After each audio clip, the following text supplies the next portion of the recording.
As long as football is played in England, they will remember what Arsenal have done this campaign. There is no overstating the size of the achievement. በእግር ኳስ ዓለም ውስጥ አርሰናልና የብራዚል ብሔራዊ ቡድን የውብ ጨዋታ መገለጫዎች ተደርገው ለዘመናት ሲወደሱ ኖረዋል። ለነዚህ ሁለት ታላላቅ ተቋማት እግር ኳስ ሜዳ ላይ የሚከወን ተራ ስፖርታዊ ውድድር ብቻ አይደለም። ይልቁንም ደጋፊዎቻቸው በከፍተኛ ስሜት የሚዝናኑበት፣ ነፍሳቸውን የሚያድሱበት፣ እንደ ሙዚቃና ዳንስ የረቀቀ ጥበብ እንጂ። የጆጋ ቦኒቶ ወይንም ደግሞ የቆንጆ ጨዋታ መገኛ የሆነችው ብራዚል ለእግር ኳስ ያላት ፍቅር ከስፖርት አልፎ ማህበራዊ ባህሏ ነው።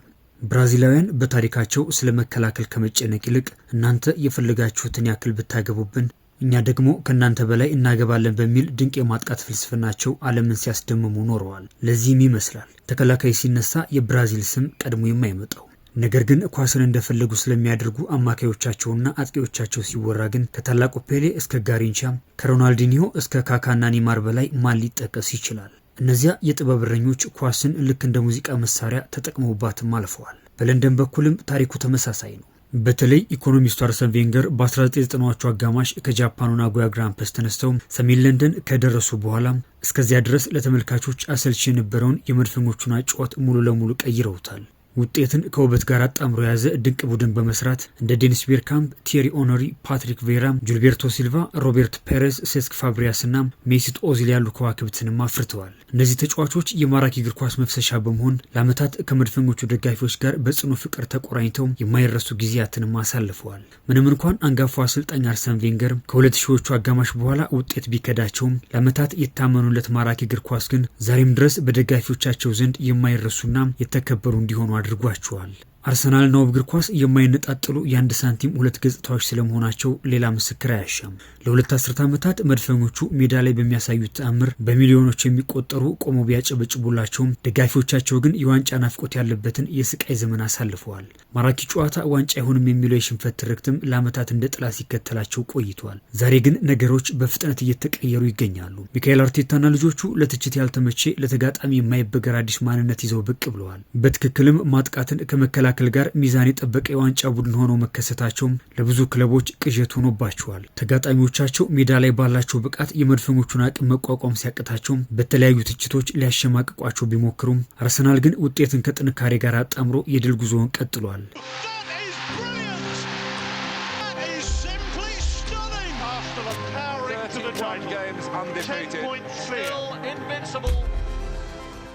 ፈረንሳዊ አሰልጣኝ አርሰን ቬንገር በ2003-2004 የውድድር ዓመት አንድም ጨዋታ ሳያሸንፉ የፕሪሚየር ሊጉን ዋንጫ ካነሱ በኋላ መድፈኞቹ ዳግም ለዚህ ክብር አልታደሉም። በእርግጥ ባለፉት ዓመታት ወደ ዋንጫ የቀረቡባቸው በርካታ አጋጣሚዎች ቢኖሩም ከማራኪ ጨዋታ ውጭ የእንግሊዝ ሻምፒዮን የሚያደርጋቸውን ዋንጫ ግን በፍጹም መሳም አልቻሉም። ጭራሽ በዚያ ዘመን እንደዚህ አስፈሪ የነበረው አርሰናል ካለዋንጫ ረጅም ዓመታትን መጓዙን ተከትሎም የሰሜን ለንደኑ ክለብ ዋንጫ ሲያያፍራል፣ ይሽኮረመማል፣ ወሳኝ ጨዋታዎች ላይ ደግሞ የራሱ ጠላት ሆኖ በመሸበር እጁ የገባውን ክብር አሳልፎ ይሰጣል በሚል በትችት ለዓመታት ሲቆስል ኖሯል። በተለይ ባለፉት 3 ተከታታይ ዓመታት የሊቨርፑልና የማንቸስተር ሲቲ የቅርብ ሚዜ ሆኖ ማጠናቀቁም መድፈኞቹ ለመሞሸር ያልታደሉም ለሚዜነት ብቻ የተፈጠሩ ናቸው የሚል ትርክት እንዲለጠፍባቸውም አድርጓል። ይሁን እንጂ ያ ታሪክ ዛሬ ሌላ መልክ እየያዘ መጥቷል። አርሰናል እነዚያን ከዋንጫ የራቀባቸውን መራራ ዓመታት በስኬት ለመደምደም የሚቀሩት 8 ፍልሚያዎች ብቻ ናቸው። መረሳት የሌለበት ጥያቄ ግን እነዚህን የቀሩትን መርሃ ግብሮች በእንዴት ያለ የስነ ልቦና ከፍታ ሊያጠናቅቃቸው ይችላል የሚለው ነው። በ29ኛ ሳምንት የሊጉ መርሃ ግብር ከሜዳ ውጭ ብራይተንን 1-0 በማሸነፍ ይበልጥ ወደሚታማበት ዋንጫ ተጠግቷል። በተለይ የማንቸስተር ሲቲ ከኖቲንግሃም ፎረስት ነጥብ መጋራት የመድፈኞቹን የዋንጫ ጉዞ ይበልጥ አመቻችቶላቸዋል። የጨዋታ ውበትን ከአርሰን ቬንገር፣ ታክቲካዊ ተለዋዋጭነትን ደግሞ ከፔፕ ጋርዲዮላ እንዲሁም መከላከልን እንደ ጆዜ ሞሪኖ ካሉ አሰልጣኞች የወሰደው ሚካኤል አርቴታ በዚህ ዓመት ለአራቱም ዋንጫዎች እኩል በመገስገስ አስፈሪነቱን በሚገባ እያሳየም ይገኛል። በአውሮፓ ሻምፒዮንስ ሊግ 8ቱንም የዙር ጨዋታዎች ያሸነፈ ብቸኛው ክለብ ሆኖም በጥሎ ማለፉ ከሊቨርኩሰን ጋር ተገናኝቷል። በካረባ ዋንጫ ከማንቸስተር ሲቲ ለፍጻሜ ሲደርስ በኤፍኤ ዋንጫም 5ኛ ዙር ላይ ይገኛል። በፕሪሚየር ሊጉ ደግሞ ከተከታዩ ማንቸስተር ሲቲ በ7 ነጥብ ርቆም ተፎካካሪዎቹን ከላይ ሆኖ እየተመለከተ ነው። አርሰናል የቱን የሚያክል እንደዚህ አይነት አስፈሪ ጉዞ እያደረገ ቢገኝም ከትችት ግን አላመለጠም። ፍሬ ያለው ዛፍ ብዙ አይን እንደሚበዛበት ሁሉም የአርሰናል በውጤት ውስጥ መጓዝ እንቅልፍ የነሳቸው ትልልቅ አሰልጣኞችና የቀድሞ ከዋክብት ሁሉም በትችት ተጠምደዋል። አንዳንዶቹ የአርቴታ ቡድን አሰልችና ከመጠን በላይ ጥንቃቄ የሚያደርግ ነው ይላሉ። ሌሎቹ ደግሞ እንደቀደመው ጊዜ ውበት ያለው እግር ኳስ ላይ ከማተኮር ይልቅ የቆሙ ኳሶች ላይ ጥገኛ ሆኗል የሚል ወቀሳ ይሰነዝሩበታል። ዋንጫ ለማግኘትም ይሁን ጨዋታዎቹን ለማሸነፍ የግብ አማራጮቹን ማስፋት ሊያስመሰግነው ሲገባም ከፔፕ ጋርዲዮላ እስከ አርነ ስሎትና ሌሎችም የፕሪሚየር ሊግ አሰልጣኞች ሜዳ ላይ መፎካከር ሲሳናቸውም ትችትን በአማራጭነት መውሰዳቸው ግርምትን ፈጥሯል። ብራይተንን 1-0 ካሸነፈ በኋላ ወጣቱ አሰልጣኝ ፋቢያን ሁርዝለር የተጫወትነው እኛ ብቻ ነን በማለት የአርሰናልን አሰልችነት ሊናገሩ ሞክረዋል። ነገር ግን አርሰናል የተከተለውን መንገድ መከተል ያልፈለጉት ስላልቻሉ መሆኑን አሰልጣኝ ሚካኤል አርቴታ ተናግሯል። ቢሆንም ግን የብዙዎቹ ሀሳብና ትችት ለአርቴታም ይሁን ለዓመታት ዋንጫ ላጡት ደጋፊዎች ውሃ የሚያነሳ አይመስልም። ምክንያቱም አሰልጣኙ የሚከተለው የጨዋታ መንገድ ምንም ይሁን ምን ውጤት ይምጣ እንጂ ደጋፊዎቹ ጨዋታው ማራኪ ሆነ አልሆነ የሚለው የሚያሳስባቸው አይመስልም።